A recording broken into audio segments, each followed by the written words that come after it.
მოგესალმებით თქვენ უყურებთ სდასუ ტივის საინფორმაციო გამოშვებას დღის მთავარ თემებს საბა ხვიჩია გაგაცნობთ.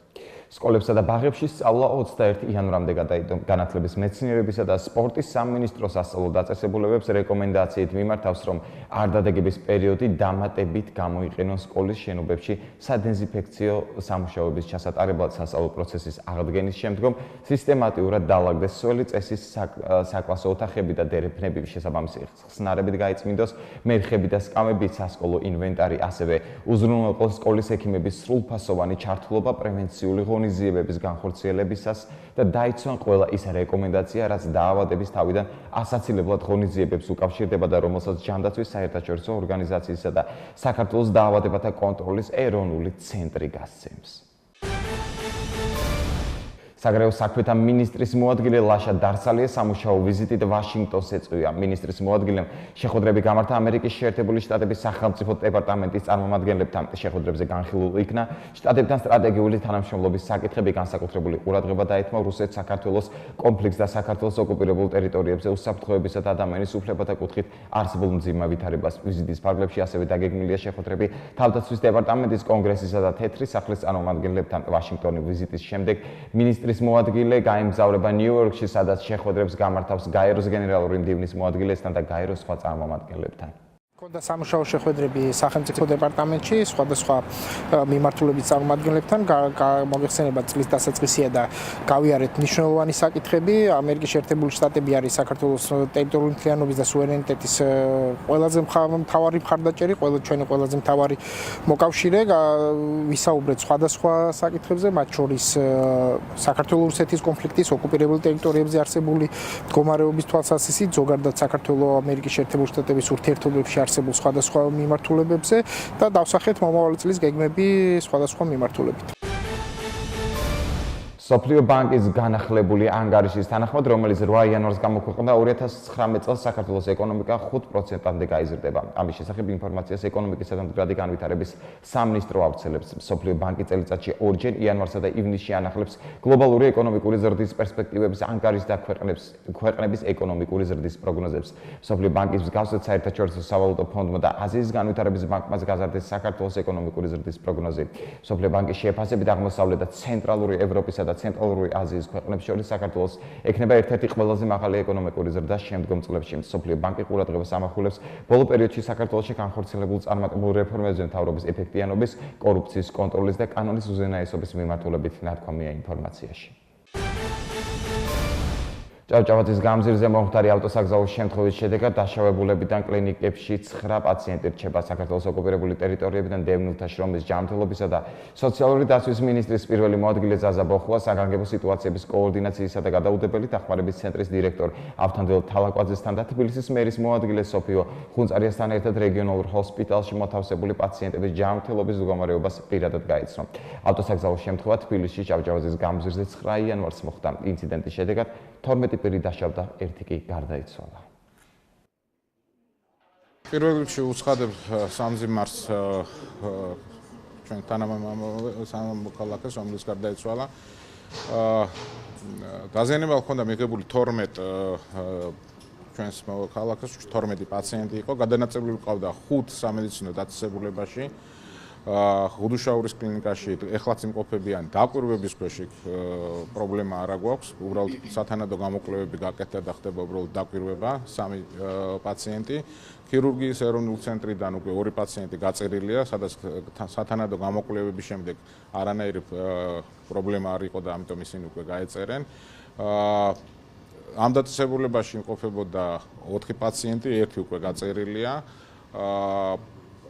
ეხლა მიმდინარეობს ოპერაცია პოლიტრაუმასთან დაკავშირებით. უმრავლეს შემთხვევაში ეს იყო პოლიტრაუმა, დაჟეჟილობა და მოტეხილობა.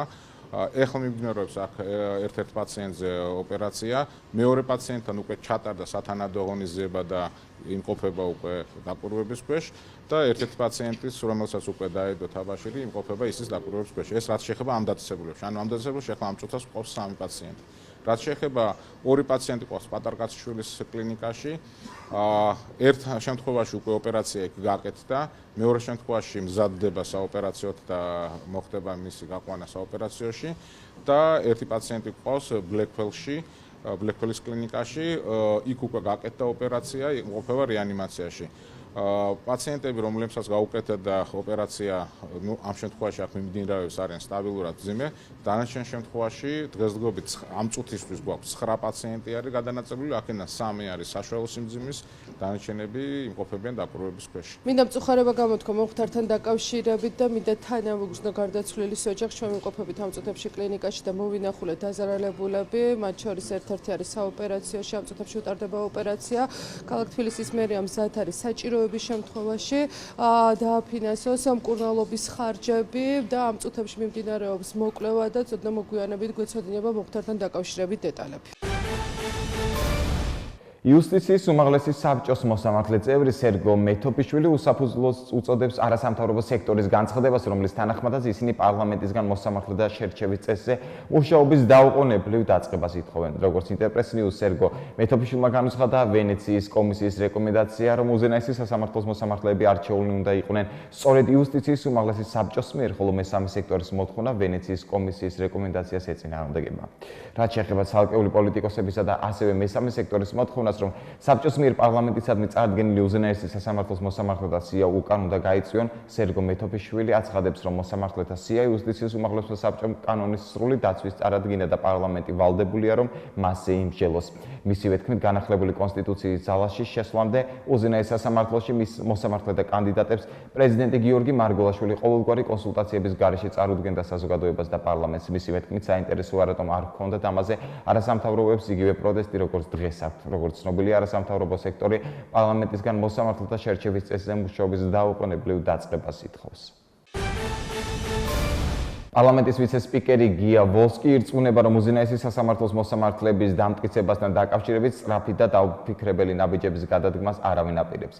ვოლსკის ინფორმაციით, მსჯელობის საგანია თუ ვის მიერ უნდა მოხდეს მოსამართლეთა შერჩევის კრიტერიუმების მომზადება, ეს უნდა გააკეთოს პარლამენტმა, ექსპერტთა საბჭომ თუ თავად იუსტიციის უმაღლესმა საბჭომ. მისივე თქმით, ბევრი ადამიანი, მათ შორის არასამთავრობო სექტორიდან და ოპოზიციიდან თემის ექსპლუატირებას პოლიტიკური მიზნებით ცდილობს.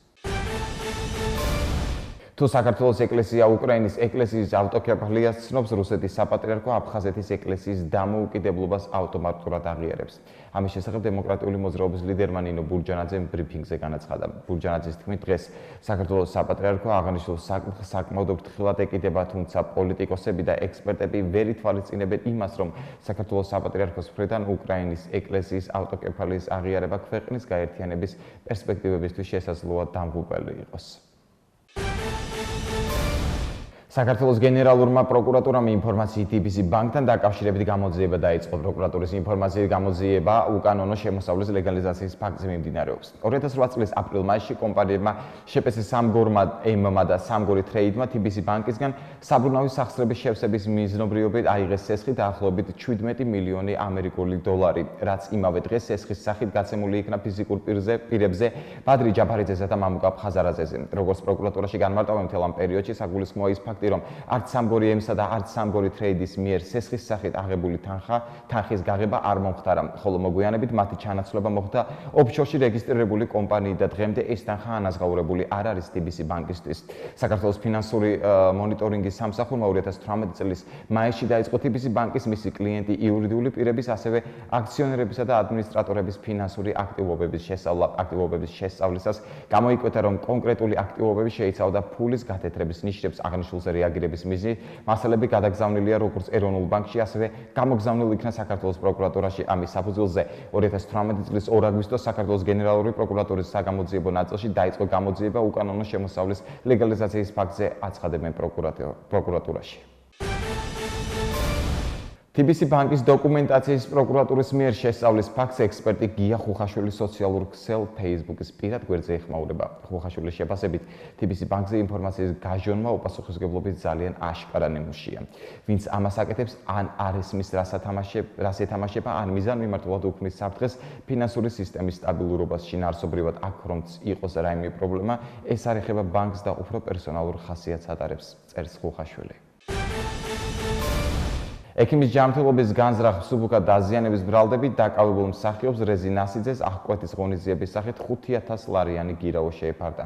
აღნიშნული გადაწყვეტილება მოსამართლე არსენ კალატოზიშვილმა აკადემიკოს ვახტანგ ბოჭორიშვილის სახელობის კლინიკაში გამართულ პროცესზე გამოაცხადა. ნასიძის ადვოკატმა აღკვეთის ღონისძიების სახით 1000 ლარიანის გირაოს შეფარდების შუამდგომლობა დააყენა, თუმცა მოსამართლემა აღნიშნული შუამდგომლობა არ დააკმაყოფილა. პროცესი რეზი ნასიძის ჯანმრთელობის მდგომარეობის გათვალისწინებით სასამართლოს ნაცვლად კლინიკაში გაიმართა, მსახიობი პნევმონიის დიაგნოზით მკურნალობს. თბილისში სავარაუდოდ ღორის გრიპის ვირუსით ახალგაზრდა ქალი გარდაიცვალა. იგი კომპოზიტორ მანანა იმედაძის რძალია. ინფორმაციას იმედაძის მეგობრები Facebook-ით ავრცელებენ. კომპოზიტორის რძალი ინფექციურ საავადმყოფოში ერთი კვირის წინ მიიყვანეს ექიმების მცდელობის მიუხედავად მისი გადარჩენა ვერ მოხერხდა. ქვეყანაში ვირუსული ინფექციების გავრცელების შედეგად გაზრდილი მომართვიანობის გამო 112 მუშაობის საგანგებო რეჟიმზეა გადასული. აღნიშნული შესახებ ინფორმაციას შინაგან საქმეთა სამინისტრო ავრცელებს. როგორც უწყების განცხადებაში ენათქვამი, გაიზარდა ცენტრის ოპერატორებისა და დისპეტჩერების რაოდენობა და ცვლაში ნაცვლად 40 ადამიანისა 70 ადამიანი მუშაობს. 112 ჯანდაცვის სამინისტროსთან თანამშრომლობით ასევე ახორციელებს ვირუსული ინფექციების შესახებ ოჯახის ექიმებთან შეტყობინებების გადაცემას შექმნილი სიტუაციიდან გამომდინარე 112 მოუწოდებს მოსახლეობას რომ მხოლოდ გადაუდებელი დახმარების საჭიროების შემთხვევაში გამოიძახონ სასწრაფო სამედიცინო დახმარება. სხვა შემთხვევებში კი მიმართონ ამბულატორიულ ცენტრებსა და ოჯახის ექიმებს, ნათქვამია განცხადებაში. პეკინის გამზირზე მდებარე სამკაულების მაღაზია ფრანკო მონტანა გაქურდეს შემთხვევა სავარაუდოდ წუხელ მოხდა. მაღაზიიდან წაღებულია ძვირფასი სამკაულები. ზარალის ოდენობა ამ დროისთვის უცნობია. მიმდინარეობს გამოძიება. ახლა კი გადავხედოთ უცხოეთის სიახლეებს. ამერიკის შეერთებული შტატების პრეზიდენტმა დონალდ ტრამპმა მექსიკის საზღვარზე კედლის მშენებლობის საკითხზე დემოკრატების ლიდერებთან შეხვედრა დატოვა. შეხვედრის თეთრი სახლის ლიდერმა დროის ფუჭად ხარჯვა უწოდა. როგორც მოგვიანებით ტრამპმა ტვიტერის გვერდზე დაწერა, მან დემოკრატებს 30 დღით მთავრობის დაფინანსების აღდგენა შესთავაზა. სანაცვლოდ კი მექსიკის საზღვარზე კედლის მშენებლობის დაფინანსება მოითხოვა, თუმცა უარი მიიღო. შეგახსენებთ, კედლის მშენებლობის დაფინანსების საკითხზე აზრთა სხვადასხვაობის გამო კონგრესმა ბიუჯეტის დამტკიცება ვერ შეძლო, რის გამოც უკვე თითქმის 20 დღე ამერიკის შეერთებული შტატების მთავრობის ნაწილს მუშაობა შეჩერებული აქვს, მილიონობით თანამშრომელი ხელფასის გარეშეა დარჩენილი. ოკუპირებული აფხაზეთისა და სამხრეთ ოსეთის დე-ფაქტო პრეზიდენტები რაულ ხაჯიმბა და ანატოლი ბიბილოვი ხვალ ვენესუელაში გაემგზავრებიან, სადაც მონაწილეობას მიიღებენ ნიკოლას მადუროს ინაუგურაციის ცერემონიაში. ვენესუელის პრეზიდენტის მიწვევით აფხაზეთის რესპუბლიკის პრეზიდენტი რაულ ხაჯიმბა 10 და 11 იანვარს ვიზიტით გაემგზავრება ვენესუელაში, სადაც მონაწილეობას მიიღებს ვენესუელის პრეზიდენტის ინაუგურაციის ცერემონიაში. ნათქვამია, ოკუპირებული აფხაზეთის დე-ფაქტო პრეზიდენტის ეგრეთ წოდებულ ოფიციალურ საიტზე. ვიზიტის ფარგლებში რაულ ხაჯიმბა ნიკოლას მადუროსთან შეხვედრასაც გამართავს.